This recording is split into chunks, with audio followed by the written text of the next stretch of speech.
Manish sir के द्वारा हमेशा हमें गाइडेंस मिलता रहा और 12th के बाद हमने ये फॉर्म फिल किया था और 3 स्टेज के एग्ज़ाम प्रोसेस के बाद मेरा अभी ये सिलेक्शन हुआ। सर पढ़ाई को घंटों में नहीं बांध सकते हैं। जितना देर पढ़िएगा, आपका दिमाग जितना देर मतलब फ्रीली पढ़ना चाहता है उतना देर पढ़ाइए। आपके अंदर वो जुनून होना चाहिए कि हाँ हमें नौकरी लेना है, उसके अकॉर्डिंग ही आप खुद आपके अंदर से वो जिज्ञासा जागृत होगी कि हाँ हमको इतना देर पढ़ना है। ऐसे मिनिमम कम से कम 5 से 6 घंटा तो मिनिमम ही होता है पढ़ाई करने में। सबसे पहले कुछ ऐसे भी स्टूडेंट है जिनको पता होता है कि मुझसे क्लियर नहीं होगा, लेकिन झूठ मूठ का उसमें वो अपना टाइम वेस्ट करते हैं। तो अपना एक जोन होना चाहिए और मान लीजिए ज्ञान होता है 10th के नीचे, वहाँ से आपका बेस कुछ अच्छा होना चाहिए और अच्छे टीचर के गाइडलाइंस में अगर आप पढ़ते हैं तो ये सब नौकरी हैं कैसे दिनचर्या है। और इसके बाद हम लोगों को शेड्यूल बताते हैं। ये नहीं कहते हैं कि आपको डॉक्टर बनना है, इंजीनियर बनना है, ये बनना है, वो नहीं। मैं अभी मौजूद हूँ बिहिया चौरस्ता के मां शारदा पूर्णांग कोचिंग सेंटर में। यहाँ पर 2 ऐसे स्टूडेंट्स हैं जो 7वीं से लेकर 12th तक पढ़ाई किए थे और उनको सफलता हाथ लगी है, नौकरी हासिल किए हैं। और बिहार में बात करें तो सरकारी नौकरी का बहुत बड़ा महत्व है। जिसके घर में सरकारी नौकरी लग जाती है, लोग कहते हैं कि उनके घर में भगवान से भेंट हो जाता है। तो चलिए, एक तो ऐसे शख्स हैं जो भाभा परमाणु अनुसंधान केंद्र में उनकी नौकरी लगी हुई है, यानी वैज्ञानिक बन गए हैं। और एक हमारे साथ ऐसे व्यक्ति हैं, ये देखिए, ये सीआरपीएफ में नौकरी लगी हुई है और देश की सेवा करने ये जा रहे हैं। और चलिए मैं बात करूंगा, साथ में इस कोचिंग सेंटर के संचालक मनीष सर हैं, इनसे भी मैं बात करूंगा। पहले मैं इनसे बात करता हूं कि कैसे तैयारी करते थे, कैसे पढ़ाई करते थे। यहाँ पर मां शारदा पूर्णांग कोचिंग सेंटर में आने के बाद इनके दिमाग में ये हुआ कि नहीं, चलिए हमें वैज्ञानिक बनना है, या फिर जब 12th पास कर ली उसके बाद हुआ। पहले ये बताइए, पहले तो आपको बहुत बहुत बधाई। भाभा परमाणु अनुसंधान केंद्र में आपकी नौकरी लग चुकी है और भोजपुर जिले में शायद ये पता चल रहा है कि आप पहले व्यक्ति हैं। ये बताइएगा कि आप तैयारी कैसे करते थे, शुरुआत कहाँ से की कि मुझे इसी फील्ड में जाना है, भाभा परमाणु अनुसंधान केंद्र में जाना है? सर सबसे पहले तो धन्यवाद आपका। हम शुरू से ही जब से यहाँ पे पढ़ाई कर रहे हैं, यहाँ के शिक्षक लोगों का बहुत बड़ा योगदान है। किसी भी स्टूडेंट को तैयार करने में शिक्षक का बहुत महत्वपूर्ण भूमिका होती है। हमारे शिक्षक शुरू से ही हमें मोटिवेट करते रहते थे कि आपको अपने जीवन में कभी हार नहीं मानना है, हमेशा अपने जीवन में लगनशीलता के साथ मेहनत करते रहना है, सफलता आपके पास अवश्य आएगी। उसी तरह मनीष सर के द्वारा हमेशा हमें गाइडेंस मिलता रहा और 12th के बाद हमने ये फॉर्म फिल किया था और 3 स्टेज के एग्ज़ाम प्रोसेस के बाद मेरा अभी ये सिलेक्शन हुआ है। कब ये दिमाग में आया कि मुझे इस फील्ड में जाना है? क्या यहाँ पर जब पढ़ने आए तब, या फिर 12th पास किए उसके बाद? 12th पास किए, पढ़ते तो मैं भी था, लेकिन 12th पास किए तो इसका फॉर्म आया था। उस टाइम हमने इसका फॉर्म फिल किया और उसके बाद ही कोचिंग में जब आए, यहाँ से क्या आपको सीख मिली? यहाँ से सर हमें अपने जीवन में बहुत कुछ सीखने को मिला।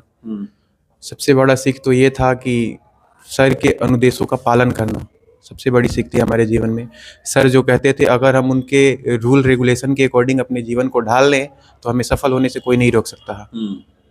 क्या कहिएगा उन बच्चों के लिए जो चाहते हैं कि मुझे अच्छी से अच्छी नौकरी मिले? कैसे वो तैयारी करे, कितना घंटा पढ़ाई करे कि उनको सफलता हासिल हो सकती है? सर पढ़ाई को घंटों में नहीं बांध सकते हैं। जितना देर पढ़िएगा, आपका दिमाग जितना देर मतलब फ्रीली पढ़ना चाहता है उतना देर पढ़ाइए। आपके अंदर वो जुनून होना चाहिए कि हाँ हमें नौकरी लेना है, उसके अकॉर्डिंग ही आप खुद आपके अंदर से वो जिज्ञासा जागृत होगी कि हाँ हमको इतना देर पढ़ना है। ऐसे मिनिमम कम से कम 5 से 6 घंटा तो मिनिमम ही होता है पढ़ाई करने में। अभी जो आपकी उम्र है, इस उम्र में बच्चे आप जाकर देखिए तो ग्राउंड में क्रिकेट खेलते हैं, आप जाइएगा, रिसर्च करिएगा। उन बच्चों के लिए क्या कहिएगा कि क्या किस पे फोकस करें कि मतलब आप अपना जो लक्ष्य तय किए हैं वो लक्ष्य प्राप्त कर लें? तो सबका लक्ष्य अलग अलग होता है और खेलना कोई बुरी बात नहीं है। पढ़ाई के साथ खेलना भी बहुत जरूरी होता है। सबका लक्ष्य अलग अलग होता है। जो अपना लक्ष्य जहाँ निर्धारित किया है उसके अकॉर्डिंग ही तैयारी करे और लगन से मेहनत करे तो उसका लक्ष्य जरूर प्राप्त। खेल के साथ साथ वो अपना जो लक्ष्य तय किया हुआ है उस पर भी फोकस करे, मेहनत करे। जी सर, बिल्कुल सर, बिल्कुल सर। तो देखिए, बता रहे थे कैसे 19 साल मात्र उम्र है, आप देख सकते हैं। और 19 साल की उम्र में ये जो हासिल कर चुके हैं, लोग अच्छे हासिल नहीं करते हैं। चलिए मैं बात करूंगा, ये बताइएगा कि आप तो अब सीआरपीएफ में जाने वाले हैं और वहां पर मैं मंच पे सुन रहा था कि आप बोले कि मेरे पहले से ही ये सोच थी कि मैं देश की सेवा करूं। ये कब आपके अंदर वो आया कि नहीं, देश की सेवा ही करना है? जैसे कि सर बचपन से ही हम देख रहे थे, मेरे पिताजी भी फौज में थे।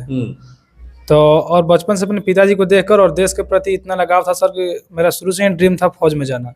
बाकी हम दूसरे जॉब का सर शुरू से तैयारी नहीं की, बस जो बचपन से ख्वाहिश था फौज में जाने का, अब वो पूरा हो गया है। मतलब जो बच्चे अपना लक्ष्य बनाए हुए हैं कि इस फील्ड में जाना है, पहले आप यही कहिएगा उनको फोकस उसी पे करना चाहिए। सबसे पहले कुछ ऐसे भी स्टूडेंट है जिनको पता होता है कि मुझसे क्लियर नहीं होगा, लेकिन झूठ मूठ का उसमें वो अपना टाइम वेस्ट करते हैं। तो अपना एक जोन होना चाहिए, और मान लीजिए गार्जियंस और टीचर्स को मतलब तो बधाई है ही, बस बच्चे को भी समझ में आता है कि हम ये करेंगे तो हो जाएगा। तो अपना एक बचपन से ही जोन रहना चाहिए, और अच्छे गाइडलाइन में अगर आप तैयारी करते हैं, किसी भी तैयारी के पीछे सबसे बड़ा जो सर हाथ होता है बेसिक ज्ञान जो होता है, जो कि हम 8 क्लास से ही सर से जुड़े हैं, और सर के ही बेसिक से कुछ ऐसा था कि मतलब कि हम यहाँ तक पहुँचे हैं। तो सबसे बड़ा भारी चीज़ है कि जो बेसिक ज्ञान होता है 10th के नीचे, वहाँ से आपका बेस कुछ अच्छा होना चाहिए, और अच्छे टीचर के गाइडलाइंस में अगर आप पढ़ते हैं तो ये सब नौकरी में जो भी है उतना टफ नहीं है। यहाँ पर आने के बाद क्या क्या बदलाव हुआ इस कोचिंग में आने के बाद? सर मेरे जीवन में जितना भी बदलाव हुआ है इस कोचिंग से ही हुआ है, क्योंकि बहुत बचपन से हम सर के गाइडलाइंस में पढ़े हुए हैं, और यहीं से सर हम बचपन से लेकर के मतलब कि 12th तक इसी कोचिंग से पढ़े हैं। तो मेरे गार्जियन माने कि गार्जियन टीचर जो भी हैं, मेरे माता पिता के बाद अगर सबसे बड़ा किसी का योगदान है तो मनीष सर का योगदान है। और ये हम लोग साथ खेलते भी थे, गाइडलाइंस भी करते थे, गार्जियन भी थे, बहुत ज़्यादा क्लोज हम लोग। ऐसे भी बोला जाता है कि माता पिता से भी बड़े गुरु होते हैं, और यहाँ पर ये लोग कह रहे हैं कि जो भी बदलाव हमने पाया यहाँ पर आने के बाद, बहुत कुछ हमारे अंदर बदलाव आया। यहाँ पर ये लोग जब आए थे कैसे थे ये बताइएगा। सबसे बड़ी बात, पहले मैंने आपको इस चैनल को बहुत बहुत धन्यवाद देता हूँ। सबसे बड़ी बात होती है कि रूरल एरिया है, ग्रामीण क्षेत्र में से जब कोई बच्चा पढ़ने के लिए आता है तो उस समय उसका फोकस एम्बिशन पे नहीं रहता है, बस पढ़ रहे हैं उस पर। तो सबसे पहले हम लोग और हमारी टीम जो है शिक्षक टीम, सबसे पहले हम लोग करते हैं कि बच्चों का लाइफ स्टाइल के बारे में जानना चाहते हैं कि वो कैसे पढ़ते हैं, कैसे रहते हैं, कैसे दिनचर्या है, और इसके बाद हम लोग उन लोगों को शेड्यूल बताते हैं। ये नहीं कहते हैं कि आपको डॉक्टर बनना है, इंजीनियर बनना है, ये बनना है, वो नहीं, जो इच्छा है तुम ये बताओ किस सेक्टर में तुम्हारा मन लगता है। क्योंकि मैट्रिक इंटर तुमको तो पास करना है, हर जगह जाना है तो, लेकिन जिस सेक्टर में तुमको जाना है उस सेक्टर के बारे में अब जान लेना है कि कितना घंटा हम पढ़ेंगे और क्या क्या करेंगे, कैसे अपने माइंड को कंसंट्रेट करेंगे। खेलना भी उतना ही जरूरी है जितना पढ़ना जरूरी है। मैं खुद भी खेलता था, और साथ में बच्चों लोग, सही बच्चों को भी मैं, हाँ अभी भी खेलते हैं साथ में। अभी जब तक सर्वाइकल इधर हुआ तब से छूट गया, नहीं तो इनके साथ फुटबॉल खेलते थे, क्रिकेट तो खेलते ही थे, फुटबॉल भी खेलते थे, और डेली जाते थे। बहुत लोग पूछ देते थे कि सर आपके अभी भी फुटबॉल खेल लेते हैं। तो खेलना एक दूसरा हो गया चीज, और पढ़ना एक दूसरा चीज। तो जिस सेक्टर में बच्चे का मन है उसको रोकिए मत, वो चाहे आपका बच्चा हो, मेरा बच्चा हो, किसी का, अगर गायकी में ही अच्छा गा रहा है उसी में प्रमोट कीजिए उसको। हाँ, ये नहीं कि जबरदस्ती मत थोपिए कि तुमको यही बनना है और यही पढ़ना है, नहीं। और पढ़ाई भी होनी चाहिए ना। 3 घंटा का सिनेमा बच्चा को याद हो जाता है और 1 घंटा का पढ़ाई नहीं याद होता है, तो क्यों नहीं याद होता है? इसके पीछे का रीजन क्या है कि वो चित्र के साथ और एक कहानी के रूप में प्रस्तुत कर देता है। तो अगर उस बात को आप कहानी की तरह चित्र के रूप में प्रस्तुत कीजिएगा ना, तो ऑटोमेटिक बच्चा को समझ में आने लगेगा। तो इसलिए कभी भी आप वैसे जगह पर अपने बच्चे को पढ़ाइए जहाँ लगे कि नहीं, हम अगर अपने बच्चे को भेजेंगे तो वहाँ पर इस टाइप का चीज़ मिलेगा। और ख़ास करके जैसे 2 तरह के स्टूडेंट मिलेंगे, एक रट्टू टाइप के बच्चे हैं, एक समझने वाले बच्चे। तो उसको समझाइए। और टीचर भी 2 तरह के मिलेंगे आपको, एक लिखवाने वाले ज़्यादा मिलेंगे, एक समझा के तब थोड़ा सा लिखवा दिए। तो समझा के जो लिखवाएं उस टाइप का शुरू से पहले बच्चों में ये अट्रैक्शन वाली बात डालिए कि वो जाए और कहीं केवल लिखवाया जाए तो कहे कि नहीं, हमको सर इस बात को क्लियर कीजिए, इसमें जो शब्द लिख रहे हैं वो क्या चीज़ है, ये जानना जरूरी है। ये तो बता रहे हैं कि मैं पहले से ही तय कर चुका था क्योंकि मेरे पापा फौज में थे। ये कब तय किए थे? क्या ये कभी आपसे बातें किए थे कि मुझे इस फील्ड में जाना है? सबसे पहले तो मैं बता दूं कि ये सेक्शन ए के बच्चे थे। उस समय इनके समय में 4 गो सेक्शन चलता था। तो चारों सेक्शन में सेक्शन ए में थे और टॉप 20 में थे। टॉप 5 में नहीं थे, टॉप 20 में थे। लेकिन शुरू से इनकी एक्टिविटी जो थी क्लास में अनुशासित रहने की और समय का अपना महत्व शुरू से ही समझ रहे थे। जैसे आए कुछ दिनों तक तो ठीक था, नॉर्मल था। इसके बाद जब मैंने एक दिन समझाया, इसके बाद से एकदम समय का सदुपयोग। और आज भी अभी भी ये कहाँ जाते हैं, क्या करते हैं, मेरे को सब पता रहता है। भले ये हमको एक भी दिन नहीं बताएं, लेकिन एक दिन ये अंधेरा के समय आए तो इनके भैया मेरे मित्र हैं और आज के डेट में मेरे यहाँ सहयोगी भी हैं। पहले वो भी कोचिंग चलाते थे। मैं एक दिन बोला कि यहीं पे आप भी चलाइए, रहिए, पढ़िए, जैसे मन करे वैसे इसको व्यवस्था को चलाइए। तो भैया के पास ही फ़ोन किए तो मैं बोला कि अगर गाड़ी नहीं है तो मेरा गाड़ी जाके रूम पर से बोल दीजिए कि ले ले। तो नहीं गाड़ी है, ठीक। तब कहे ठीक है, कोई दिक्कत नहीं है। अगर कोई दिक्कत होगा तो चौरास्ता पे बोल रहे हैं कि कभी भी दिक्कत होगा तो हम हिले हैं, इसके लिए टेंशन लेने का जरूरत नहीं है। लेकिन हम सबसे पहले उन गार्जियन और बच्चों को बताना चाहेंगे कि कोचिंग हर जगह चलता है। रिजल्ट यहाँ क्यों गिरता है ये जानिए। केवल पढ़ते हैं, क्या पढ़ते हैं हमको समझ में नहीं आता है। पढ़ने का मतलब कि रिजल्ट, भविष्य, स्कोप, एम्बिशन, वहाँ पे कितने बच्चे पहुँच रहे हैं। हम 500 का बैच पढ़ा रहे हैं और 2 गो 4 गो बच्चा पहुँच रहे हैं, नहीं।